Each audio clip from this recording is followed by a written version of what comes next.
Mas eu queria falar um pouquinho, Rebeca, antes de entrar nas manchetes, do poder das imagens, essa que o Brasil fez, o governo brasileiro fez um alerta às redes sociais, porque as imagens, especialmente agora, na época da comunicação instantânea, elas causam muito ódio nas pessoas, né? Elas causam... E esse ódio é que move as guerras, a destruição, a desumanização do outro. E eu vou, a título aqui de uma lembrança histórica, falar de uma foto que foi muito importante na história de uma guerra. Ops, eu errei aqui, deixa eu botar o outro aqui, porque não é esse. Então, essa é uma reportagem sobre a foto que enganou o mundo. Você está vendo a foto aí, é supostamente de um campo de concentração na Bósnia, né? Nesse período, o Ocidente queria derrubar o governo bósnio e o acusou. Na época ainda existia a Iugoslávia, mas dentro da Iugoslávia tinha a Bósnia. Então, a Bósnia foi acusada naquele período de promover limpeza étnica numa guerra civil que acontecia. E aí, essa imagem rodou o mundo. Você pode ver aqui em cima da Rebeca, tem a capa do Mirror, lá britânico, que diz: a foto que envergonha o mundo. Essa foto saiu na capa do Times. Esse é o fotografado do lado direito aqui, muitos anos depois, 25 anos depois. E à esquerda, se você olhar a foto, está lá: muçulmano prisioneiro num campo de detenção da Sérvia. E você olha essa foto, e está na capa da Time, dizendo: isso tem que continuar. E você olha, você associa diretamente aos campos de concentração da Alemanha, nazista. Só que essa foto, essas pessoas nunca foram cercadas por arame farpado. Foi o câmera que entrou numa gaiolinha que existia, onde se guardavam equipamentos desse centro. Na verdade, não era um campo de concentração, era um centro de passagem para refugiados.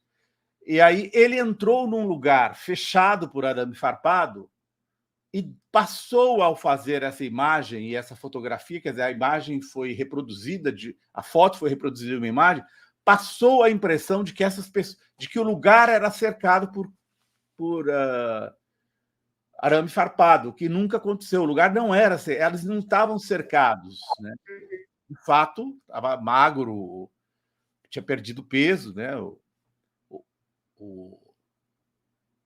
A pessoa, o Fikret Alik, e acusou-se, então, um comandante bósnio, Ratko Mladic, que depois foi julgado, inclusive, de extermínio e tal. Então, a foto aí, ó, a prova, Daily Mail dos Estados Unidos, olha lá, provas de execuções, a mesma foto, essa foto rodou o mundo como prova de limpeza étnica.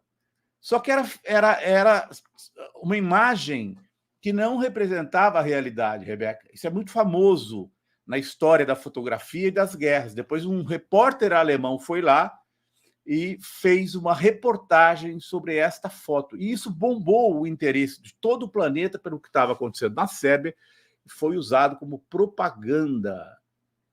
Então, gente, eu estou dizendo tudo isso, né? Estou me alongando aqui, porque esse é o momento que a gente tem que ter muito, muito, muito cuidado, porque essas histórias não são de hoje. Então, os bebês decapitados, os 40 bebês decapitados, que viraram um motivo de... A Gleisi Hoffmann, presidenta do PT, quando fez uma postagem, ela foi atacada, mas fale dos 40 bebês. Não existem 40 bebês decapitados. A Globo News deu isso. O Joe Biden falou... Ontem o Times de Israel disse... Não, o Joe Biden falou que viu fotos. Foi desmentido em seguida pela própria Casa Branca. Não, ele não viu fotos, não. Ele está reproduzindo o que ouviu de terceiros. A Fórum tem na manchete agora, Rebeca, uma uma reportagem que eu muito recomendo. A gente tem como subir a reportagem aqui? Você consegue me mandar o link aqui no WhatsApp? Tá silenciado. A manchete principal da Fórum, neste Ah, momento, gente, vou ela pegar aqui, peraí. mostra... Agora, Zé, enquanto eu pego aqui, olha, você falando sobre tudo isso, né, sobre essa questão das fake news, vou colocar o comentário do Marcelo Zorz, ele diz, a fake news se sobrepõe umas às outras, são desmentidas sem o alcance da mentira e vão deixando rastros de ódio pelo caminho. E tem uma frase do Nietzsche, que eu gosto, e ele diz, as convicções são inimigas mais perigosas da verdade do que as mentiras. Então, às vezes, uma coisa é mentira, a pessoa está vendo que a mentira já foi desmentido, como você disse, né, nesse caso dos bebês, a Globo News desmentiu, a Al Jazeera colocou que não aconteceu, né, eles não repercutiram essa notícia, e ainda assim as pessoas acreditam porque estão convictas dessa realidade. Então, eu acredito muito nessa frase de Nietzsche, quando ele diz que as convicções são inimigas mais perigosas da verdade do que as mentiras. E é isso que a gente vê nesses casos, né, Azenha? Muitas vezes a pessoa já está convencida, por exemplo, a pessoa odeia o Lula, certo? Aí ela odeia o Lula e ela precisa de um motivo que se dê. Então, aí, o Lula associado ao Hamas, pronto. Ela já... E essa barbárie está acontecendo nas redes sociais com muita, muita, muita força desde sábado. E eu conheço o Oriente Médio e eu conheço os países muçulmanos. Aqui, ó, entenda essa história do lado direito.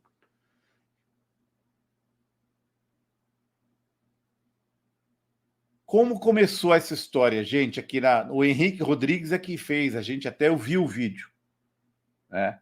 A história dos bebês decapitados começou como? Foi uma entrevista que um soldado israelense deu a uma repórter da I24 News, lá de Israel. Nessa fala, eu ouvi a fala, e inclusive ela é reproduzida nessa reportagem, vocês vão lá depois na fórum para vocês verem. Eu ouvi a fala do soldado. O soldado fala assim: os terroristas, eles são muito, muito agressivos, eles são muito maus, eles cortam cabeça de crianças e de mulheres. Ele fala assim, ele não fala, eu vi que eles cortaram cabeças. Ele está se referindo à maldade dos terroristas do Hamas, na fala dele. A partir daí, ele fala, inclusive, o inglês dele não é muito bom, mas ele fala no presente, eles cortam cabeças de mulher, de crianças e mulheres. A partir daí começou a rolar essa história, e alguém acrescentou os 40 no número, né? Pode baixar, você consegue baixar um pouco aqui?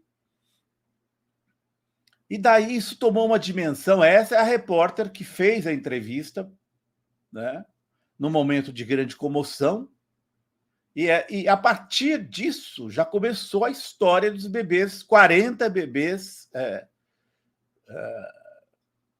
que teriam sido decapitados pelo Hamas. Ganhou força de novo, porque ontem o Times de Israel, olha lá, eles são agressivos e muito maus.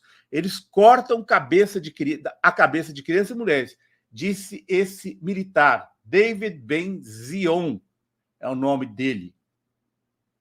Ele não fala em bebês, né? Ele fala de uma maneira bem genérica.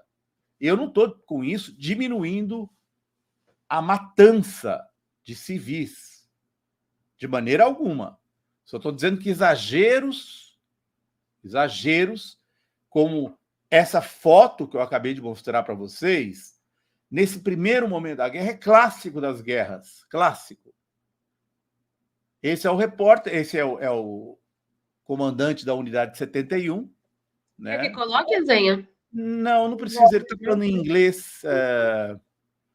Tá. Eu coloquei no chat. Está no chat o link da matéria, assim, viu? A história foi crescendo porque ela foi reproduzida pelo Joe Biden. Você imagina um presidente dos Estados Unidos falar isso num discurso? Foi reproduzida pelo Jorge Pontual na Globo. Depois, ontem o Biden teve um encontro na Casa Branca, e aí o Times de Israel, que é um jornal razoável, disse a área, ele voltou a falar, ele disse que viu fotos, e aí isso ganhou uma nova dimensão. O Hamas soltou uma nota desmentindo, disse que não tem bebê decapitado. A gente tem que acreditar no Hamas? Não. Mas, sob pressão, né, depois de muitas perguntas,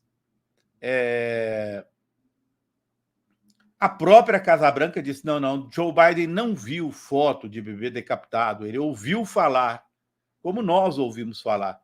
Mas isso vai num crescente tão grande que é alimentação de ódio, né? E é clássico